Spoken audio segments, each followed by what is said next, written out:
आज तो मैं मालिक से बात करके ही रहूंगा। उन्हें एक दूसरा बैल लाना ही पड़ेगा। मालिक के पास इतने सारे खेत हैं, वो भला मैं अकेला कैसे जोत सकता हूँ। बहुत समय से हरिराम के पास एक बैल था जिसका नाम चेतन है। चेतन बड़ा ही भला, शरीफ और सियाणा किस्म का बैल था। जब वो जवान था तो सारी दुनिया के काम किया करता था। हरिराम उससे एक दिन में 10-10 खेत जुतवाने का काम लिया करता था। लेकिन समय के साथ ही अब वो बूढ़ा हो चुका था और वो पहले जैसा काम नहीं कर सकता था। हरिराम को तो बस उससे पहले जैसा ही काम चाहिए था, क्योंकि हरिराम एक बहुत ही लालची किस्म का आदमी था। उसे किसी की जान की परवाह नहीं थी। उसे तो बस अपना मतलब निकालना था, अपने खेतों का काम कराना था, अपनी फसल से मतलब था। उसे इस बात की चिंता बिल्कुल नहीं थी कि चेतन बेचारा बूढ़ा हो चुका है, वो अब पहले जैसा काम नहीं कर सकता। चल चल चेतन, तैयार हो जा, आज तुझे 10 खेत और जोतने हैं। नहीं मालिक, रहम करो मुझ पर। थोड़ा तो तरस खाओ। अब मैं पहले जैसा जवान नहीं हूँ। मुझसे 10-10 खेत नहीं जोते जा सकते। पहले जब मैं जवान था, मैंने कभी आपसे किसी बात की शिकायत नहीं की। और लोग तो 2 बैलों को हल लगा के खेत जोतने का काम करते हैं, लेकिन मैंने एक ने ही आपका इतने खेत जोतने का काम किया है। अकेला हल खींच के पूरा दिन काम किया है। पर अब आपको दूसरा बैल मेरे साथ हल जोतने के लिए लगाना ही पड़ेगा। अच्छा, तेरी इतनी हिम्मत, तू मेरे साथ जुबान लड़ाए। दूसरा बैल कहां से लेकर आऊंगा? दूसरा बैल लाऊंगा तो उसके लिए अलग से खर्चा होगा।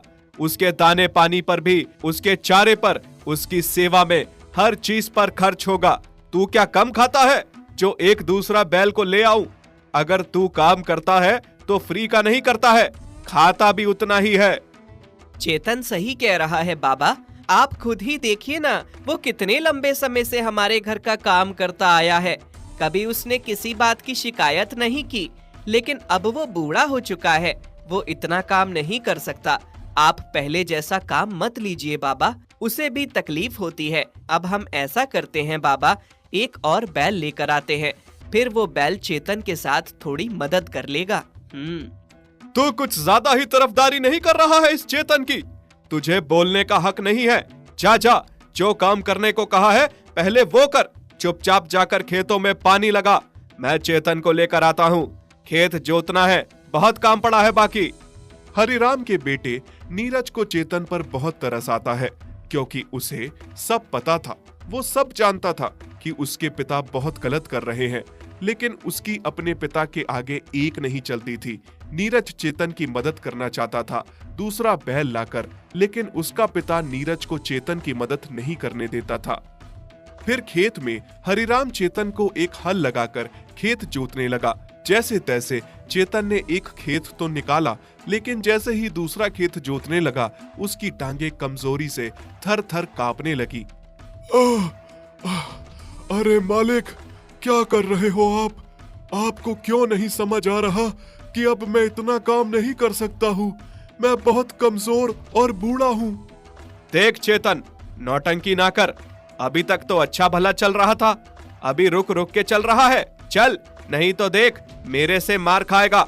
अगर तूने ऐसा नाटक किया तो मैं कल ही तुझे कसाई को बेच दूंगा और अपने लिए एक नया बैल लेकर आऊंगा।